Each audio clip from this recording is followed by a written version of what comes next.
नमस्कार. निसर्गाच्या लढीवाळ मांडीवर विसवलेल्या गगनबावड्याच्या परशुराम विद्या मंदिर व ज्युनियर कॉलेज गगनबावडा या शाळेतील इयत्ता 8वीची मी विद्यार्थी. आज मी तुम्हा सर्वांसमोर सादर करीत आहे कथा आंबोळीचं शेत. आंबोळीचं शेत. पार्वतीबाई शेताकडे निघाली होती. डोक्यावर टोपली आणि टोपलीत तिच्या कारभारीसाठी जेवण होते. सूर्य माथ्यावर आला होता आणि तिची पावलं झपझप पडत होती. समोरून पाडगावला चाललेल्या एका रुबाबदार घोडेस्वाराने तिला थांबवले. त्याने विचारले, हे कोणचं गाव म्हणायचं? माडे की भद्रक माझ्या भावा? ते उतरले.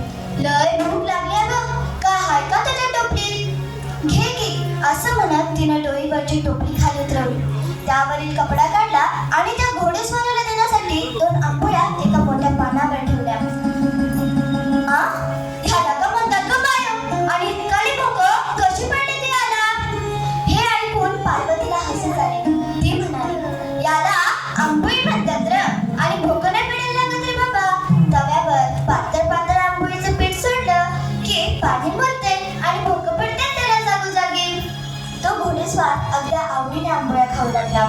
हे पाहून पार्वती म्हणाली, आवडली? भेट आणखी देतेस?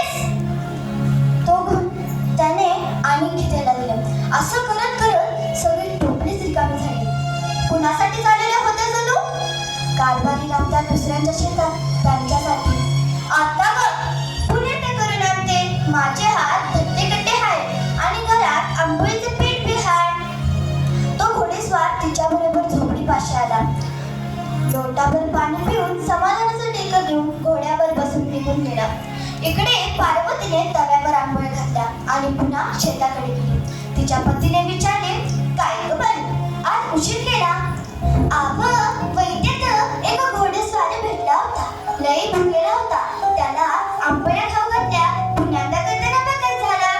अगं बेस केलीस. तो भुकेला माणूस पोटभर जेवला ना, अगं मग भगवंतच जेवला. खावा आता सुखानं, असं म्हणत तिनं आपल्या पतीसाठी आणि आपल्यासाठी आंबोळ्या काढल्या.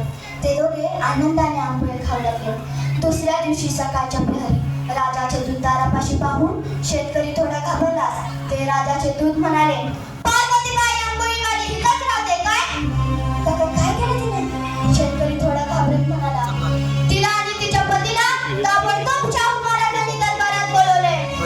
कालच्या त्या घोडेस्वाराने काय तक्रार केली त्याला म्हणतं? शेतकरी थोडा विचारात पडला. अगं मी काय कोणाचं वाईट केले? चला जाऊ सांगू महाराजांनी. भुकेल्याला खाऊ घालणं काय अपराध झाले माहिती का? ते दोघे नवरा बायको दरबाराकडे निघाले. पाहतात तर काय, त्यांची स्वागत दिंडी अगदी दारापासूनच सुरू होते. अगोदरच संकुशीने पार्वतीने सिंहासनाकडे बघितले. पाहतात तर काय, खालचाच घोडेस्वार. ह्योच की तो कालचा घोडेवाला बाबा. म्हणजे ते महाराज होते. माफी असावी देवा, कारण मी तुम्हाला एकेरी बोलवलं, भावा म्हटलं, चुकी झाली. पार्वतीबाई, राजा हा प्रजेचा बंधू, पिता, सखा सारखं काही असतो, आणि तू कालच्या प्रेमाने मला आंबोळ्या खाऊ घातल्यास त्याने मी प्रसन्न झालो आहे. आता तुझ्या पतीला दुसऱ्याच्या शेतात राबण्याची काहीच गरज नाही. मडिलके बुजुर्गे ते 10 एकर जमीन मी तुमच्या नावावर करीत आहे. हे शब्द ऐकताच पार्वतीने तिच्या पतीच्या डोळ्यात आनंद आले. हे दोघे जोडी महाराजांना नमस्कार करून चाललेच होते. तितक्यात महाराज म्हणाले, या माझ्या बहिणीचा साडी चोळी देऊन सन्मान करा. बाहेर वाशीन आहे ती आमची. हे शब्द ऐकताच पार्वतीला दही भरून आले. शेवटी हे जोडी मडिलक्याला पोहोचली. कोल्हापूरच्या प्रजा ही दक्ष शाहू महाराजांनी जे शेत त्यावेळी इनाम म्हणून दिले होते, ते शेत आजही आंबोळीचं शेत म्हणून